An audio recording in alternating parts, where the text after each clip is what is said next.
ಸದ್ಯಕ್ಕೆ ಬೆಂಗಳೂರಿನಲ್ಲಿ ಈ ರೋಡ್ ರೇಜ್ ಪ್ರಕರಣಗಳ ಸಂಖ್ಯೆ ಹೆಚ್ಚಾಗ್ತಿದೆ, ಅದರಲ್ಲೂ ಕೂಡ ಪ್ರಾಣಾಂತಿಕವಾಗ್ತಾ ಇದೆ. ಇತ್ತೀಚೆಗೆ ಹಲವಾರು ದಿನಗಳಿಂದ ನಾವು ಇಂಥ ಹಲವಾರು ಘಟನೆಗಳಾಗ್ತಿರೋದು ನೋಡ್ತಾ ಇದ್ದೀವಿ. ಕಳೆದ ವಾರ ರೋಡ್ ರೇಜ್ನಲ್ಲಿ ಬೈಕ್ ಸವಾರನ ಮರ್ಡರ್ ಆಗಿತ್ತು.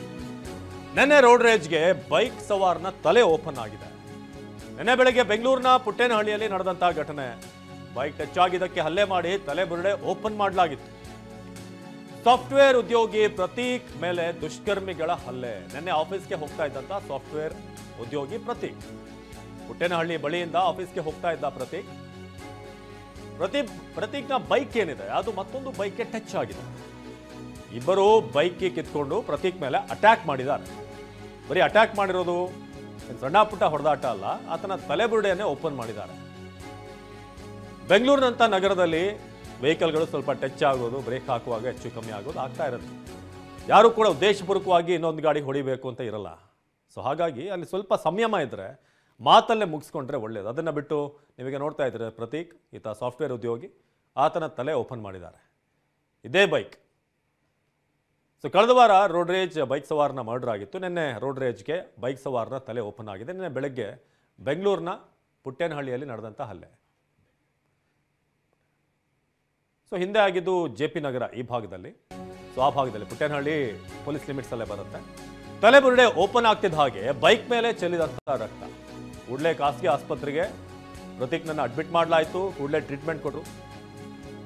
ಬಳಿಕ ರಕ್ತಸಿಕ್ತವಾದಂಥ ಬೈಕ್ನಲ್ಲಿಯೇ ಠಾಣೆಗೆ ಬಂದಂಥ ಪ್ರತೀಕ್ 2 ಗಂಟೆಗಳ ಕಾಲ ಕಾಯಿಸಿ ನಂತರ ಪೊಲೀಸರು ದೂರು ಪಡೆದಿದ್ದಾರೆ. ಪುಟ್ಟೇನಹಳ್ಳಿ ಪೊಲೀಸ್ ಠಾಣೆಯಲ್ಲಿ ದೂರು ದಾಖಲಾಗಿದೆ. 2 ಗಂಟೆ ಆತನನ್ನು ಕಾಯಿಸಿ ಮೊದಲೇ ಆತನ ತಲೆಗೆ ಏಟಾಗಿದೆ. ಹಲ್ಲೆ ಮಾಡಿದ ಇಬ್ಬರ ಮೇಲೆ ದೂರನ್ನ ದಾಖಲಿಸಿದಂತ ಪ್ರತೀಕ್, ಹಲ್ಲೆ ಮಾಡಿದ ಇಬ್ಬರು ಅಪರಿಚಿತರ ವಿರುದ್ಧ ಕೇಸ್ ದಾಖಲಾಗಿದೆ. ಸೊ ಈತ ಬೈಕ್ನಲ್ಲಿ ತನ್ನ ಡ್ಯೂಟಿಗೆ ಅಂತ ಹೋಗ್ತಾ ಇದ್ದ, ಬೈಕ್ ಟಚ್ ಆಯಿತು ಅನ್ನೋ ಕಾರಣಕ್ಕೆ ಆತನ ಕೀ ಕಿತ್ಕೊಂಡು ನಂತರ ತಲೆಗೆ ಹೊಡೆದಿದ್ದಾರೆ. ಅದಾದಮೇಲೆ ಆತ ಕೂಡಲೇ ತಲೆಯಲ್ಲಿ ರಕ್ತ ಅಲ್ಲಿ ಸೋರ್ತಾ ಇತ್ತು. ಕೂಡಲೇ ಆತ ಆಸ್ಪತ್ರೆಗೆ ಹೋಗಿ ಟ್ರೀಟ್ಮೆಂಟನ್ನು ಪಡೆದು ನಂತರ ಪುಟ್ಟೇನಹಳ್ಳಿ ಸ್ಟೇಷನಿಗೆ ಬರ್ತಾನೆ. ಅಲ್ಲಿ ಸುಮಾರು 2 ಗಂಟೆ ಕಾಯಿಸಿದ್ದಾರೆ ಅಂತ ಇದೆ. ಇತ್ತೀಚೆಗಷ್ಟೇ ಸರ್ಕಾರದ ಕಡೆಯಿಂದ ಒಂದು ವಿಚಾರ ಬಂದಿತ್ತು, ಅಂದರೆ ಬೇಗ ರೆಸ್ಪಾನ್ಸ್ ಮಾಡಬೇಕು, ಪೊಲೀಸ್ ಸ್ಟೇಷನ್ನಲ್ಲಿ ಕಾಯಿಸಬಾರ್ದು, ಜನ ಧೈರ್ಯದಿಂದ ಪೊಲೀಸ್ ಸ್ಟೇಷನ್ ಮೆಟ್ಲು ಹತ್ತೋ ಹಾಗೆ ಇರಬೇಕು ಅಂತ. ಆದರೆ ಪುಟ್ಟೇನಹಳ್ಳಿಯಲ್ಲಿ ಈಗ 2 ಗಂಟೆ ಕಾಯಿಸಿದ್ದಾರೆ ಅಂತ ಕೂಡ ಗೊತ್ತಾಗ್ತಾ ಇದೆ. ಸೊ ಬೈಕ್ ಟಚ್ ಆಗಿದ್ದಕ್ಕೆ ಹಲ್ಲೆ ಮಾಡಿ ತಲೆಬುರುಡೆ ಓಪನ್ ಮಾಡಿದ್ದಾರೆ. ನೀವೀಗ ಪ್ರತೀಕ್ನ ನೋಡ್ತಾ ಇದ್ದೀರಾ. ಸೊ ಹೊಟ್ಟೆಪಾಡಿಗೆ ಅಂತ ಬೆಂಗಳೂರಿಗೆ ಬಂದು ಬೇಗ ಆಫೀಸಿಗೆ ರೀಚ್ ಆಗಬೇಕು. ಇಲ್ಲಿನ ಟ್ರಾಫಿಕ್, ಇಲ್ಲ ಇರುವಂಥ ಒಂದಷ್ಟು ಕಾಮಗಾರಿ, ಗುಂಡಿಗಳು, ಮಳೆ ನೀರು ನಿಂತು ಎಲ್ಲೆಲ್ಲಿ ಸಮಸ್ಯೆಗಳಿದೆ ನಿಮಗೆಲ್ಲವನ್ನು ಕೂಡ TV9 ನೋಡಿದ್ದೀರಾ.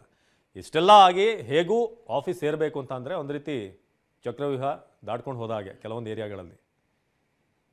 ಅಂಥದ್ರಲ್ಲಿ ಸ್ವಲ್ಪ ಟಚ್ ಆಯಿತು. ಕೆಲವೊಮ್ಮೆ ಉದ್ದೇಶಪೂರ್ವಕವಾಗಿ ಯಾರೂ ಕೂಡ ಟಚ್ ಮಾಡೋಕ್ಕೆ ಹೋಗಲ್ಲ.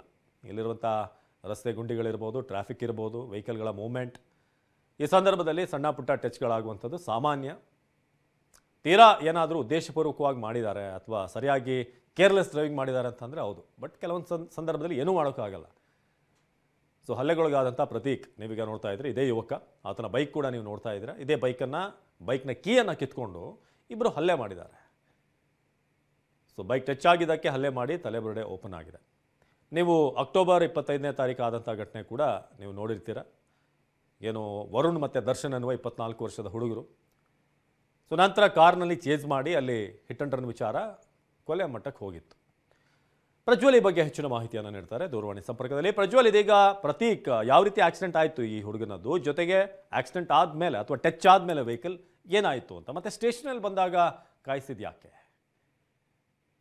ಅವಿನಾಶ್, ಇದು ನಿನ್ನೆ ಸುಮಾರು ಒಂದು 11 ಗಂಟೆ ಸಮಯಕ್ಕೆ, ಇದೇ ಸಮಯಕ್ಕೆ ನಡೆದಿರುವಂತ ಘಟನೆ. ನಿನ್ನೆ ಈ ಪ್ರತೀಕ್ ಏನಿದ್ದಾನೆ, ಈತ ಒಂದು ಖಾಸಗಿಯ ಸಾಫ್ಟ್ವೇರ್ ಕಂಪನಿಯಲ್ಲಿ ಗೇಮ್ ಡೆವಲಪರ್ ಆಗಿ ಕೆಲಸವನ್ನ ಮಾಡ್ತಾನೆ. ಕೆಲಸಕ್ಕೆ ಅಂತೇಳಿ ಪುಟ್ಟೇನಹಳ್ಳಿ ಕಡೆಯಿಂದ ಆತ ತನ್ನ ಆಫೀಸ್ಗೆ ಹೋಗ್ತಿರ್ತಾನೆ. ಈ ಸಂದರ್ಭದಲ್ಲಿ ಒಂದು ಸರ್ಕಲ್ ರೀತಿ ಇರುವಂತಹ ಸಣ್ಣ ರಸ್ತೆಯಲ್ಲಿ ಒಂದು ಬೈಕ್ ಟಚ್ ಆಗುತ್ತೆ. ಅಂದ್ರೆ ತುಂಬಾ ಜೋರಾಗಿ ಆಕ್ಸಿಡೆಂಟ್ ಆಗಲ್ಲ. ಈತನ ಬೈಕ್ ನಂತರ ಇವನು ಸ್ಟೇಷನ್ಗೆ ತಂದು ನಿಲ್ಸಿದ್ದಾನೆ. ಅಂದ್ರೆ ಸ್ಟೇಷನ್ಗೆ ಬರ್ತಾನೆ ದೂರನ್ನ ಕೊಡುವಂತ ಸಂದರ್ಭದಲ್ಲಿ ತುಂಬಾ ಜೋರಾಗಿ ಏನ್ ಟಚ್ ಆಗಲ್ಲ, ಸಣ್ಣಗೆ ಬಾಡಿ ಟಚ್ ಆಗೋ ರೀತಿಯಲ್ಲಿ ಗಾಡಿಗೆ ಟಚ್ ಆಗುತ್ತೆ.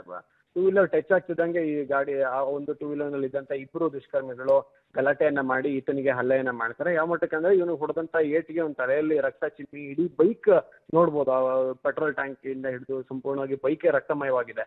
ಆ ರೀತಿಯಾಗಿ ಹಲ್ಲೆಯನ್ನ ಮಾಡ್ತಾರೆ. ಆ ಹಲ್ಲೆಯನ್ನ ಮಾಡಿದ ಬಳಿಕವಾಗಿ ಇವನ ಕೀಯನ್ನ ಎಸ್ದು ಅಲ್ಲಿಂದ ಆರೋಪಿಗಳು ಎಸ್ಕೇಪ್ ಆಗ್ತಾರೆ. ಘಟನೆಯ ಬಳಿಕವಾಗಿ ಈತ ಹೋಗಿ ಖಾಸಗಿ ಆಸ್ಪತ್ರೆಯಲ್ಲಿ ಚಿಕಿತ್ಸೆನೆ ಪಡ್ಕೊಂಡು ಪುಟ್ಟೇನಹಳ್ಳಿ ಪೊಲೀಸ್ ಠಾಣೆಗೆ ಸ್ವತಃ ತಾನೇ ಬರ್ತಾನೆ. ಅಂದ್ರೆ ಪೊಲೀಸರೇ ಘಟನೆ ನಡೆದಂತ ನಂತರದಲ್ಲಿ ಸ್ಥಳಕ್ಕೆ ಹೋಗ್ಬೇಕಾಗಿತ್ತು, ಆದ್ರೂ ಈತನೇ ಪೊಲೀಸ್ ಠಾಣೆಗೆ ಸ್ವತಂತ್ರವಾಗಿ ಅವನೇ ಬರ್ತಾನೆ. ಬಂದು ಠಾಣೆಗೆ ದೂರನ್ನ ಕೊಟ್ಟಂತ ಸಂದರ್ಭದಲ್ಲಿ ಸಹಿತ ಸುಮಾರು ಒಂದು 2 ಗಂಟೆಗಳ ಕಾಲ ಇನ್ಸ್ಪೆಕ್ಟರ್ ಆಗಿ ಯಾರು ರೆಸ್ಪಾನ್ಸೇ ಮಾಡೋದಿಲ್ಲ ಈ ಪ್ರತೀಕಿಗೆ. ಅದಾದ್ಮೇಲೆ ಒಂದು 2-2.5 ಗಂಟೆಗಳ ನಂತರ, ಅಂದ್ರೆ ಸುಮಾರು 11:30 12 ಗಂಟೆಗೆ ಆತ ಠಾಣೆಗೆ ಬಂದ್ರೆ ಅವನಿಗೆ ಒಂದು 2 ಗಂಟೆಯಿಂದ 2:15 ನಂತರದಲ್ಲಿ ಅವನನ್ನ ಕೊಟ್ಟಂತ ದೂರನ್ನ ಪಡೆದುಕೊಂಡು ಅದನ್ನ ಕೇಸ್ ದಾಖಲು ಮಾಡುವಂತ ಕೆಲಸ ಮಾಡಿದ್ದಾರೆ. ಇದುವರೆಗೆ ಆರೋಪಿಗಳನ್ನ ಇನ್ನೂ ಪತ್ತೆ ಮಾಡುವಂತ ಕೆಲಸವನ್ನ ಮಾಡ್ತಾ ಇದ್ದಾರೆ. ಇದುವರೆಗೆ ಅರೆಸ್ಟ್ ಮಾಡಿಲ್ಲ.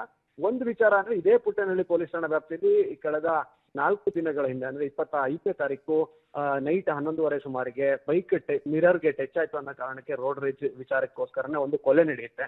ಅದಾದ್ಮೇಲೆ ಇದು ಆಲ್ಮೋಸ್ಟ್ ಕೊಲೆ ಯತ್ನ ಪ್ರಕರಣದ ರೀತಿಯಲ್ಲಿ ನಡೆದಿದೆ. ಆತನಿಗೆ ಹಿಗ್ಗಾಮುಗ್ಗ ಹೊಡೆದು ಅವನ ತಲೆಯನ್ನ ಓಪನ್ ಮಾಡಿ ತಲೆಗೆ ಸ್ಟಿಚ್ ಹಾಕೋ ರೀತಿಯಲ್ಲಿ ಗಾಯವನ್ನ ಮಾಡಿ ಕಳಿಸಿರುವಂತದ್ದಾಗಿದೆ. ಅವಿನಾಶ್, ಧನ್ಯವಾದ ಪ್ರಜ್ವಲ್ ಮಾಹಿತಿಗಾಗಿ. ನೀವೀಗ ನೋಡ್ತಿರುವಂಥ 2 ದೃಶ್ಯ, ಒಂದು ಮೊನ್ನೆ ಆದಂಥ ಘಟನೆ, ಈ ರೋಡ್ ರೇಜ್ ಪ್ರಕರಣ, ಏನು ಬೈಕ್ನ ಮಿರರ್ ಟಚ್ ಆಯಿತು ಅನ್ನೋ ಕಾರಣಕ್ಕೆ ನಂತರ ಒಂದು 2 ಕಿಲೋಮೀಟರ್ ಬಂದು ನಂತರ ಅಲ್ಲಿ ಡಿಕ್ಕಿ ಹೊಡಿಸಿರುವಂಥ ಘಟನೆ. ಇದು ಮತ್ತೊಂದು ಘಟನೆ. ಈಗ ನೀವು ಪ್ರತೀಕೆ ನೋಡ್ತಾ ಇದ್ದೀರಿ, ಇದು ಬೈಕ್ ಟಚ್ ಆಗಿ ಮಾತಿಗೆ ಮಾತು ಬೆಳೆದು ಜನರಲ್ಲಿ ತಾಳ್ಮೆ ಕಡಿಮೆ ಆಗ್ತಿದೆ. ಇದು ಭಾಳ ಮುಖ್ಯವಾಗಿರುವಂಥದ್ದು. ಎಲ್ಲೋ ಇರುವಂಥ ಫ್ರಸ್ಟ್ರೇಷನ್ ಇನ್ನೊಬ್ಬರಿಗೆ ತೋರಿಸೋದು, ಪರಸ್ಪರ ಪರಿಚಯನೇ ಇರಲ್ಲ ಅವರಿಗೆ, ವಿತಿನ್ ಆ ಸೆಕೆಂಡ್ಸಲ್ಲೇ ಜಗಳಕ್ಕೆ ಇಳಿತಾರೆ. ಸೊ ಒಂದು ಸಾರಿಲಿ ಮುಗ್ದು ಹೋಗುವಂಥ ವಿಚಾರಗಳನ್ನು ತಲೆ ಹೊಡೆಯೋದು ಅಥವಾ ಪ್ರಾಣ ಹೋಗೋ ಮಟ್ಟಕ್ಕೆ ಹೋಗ್ತಾ ಇದೆ.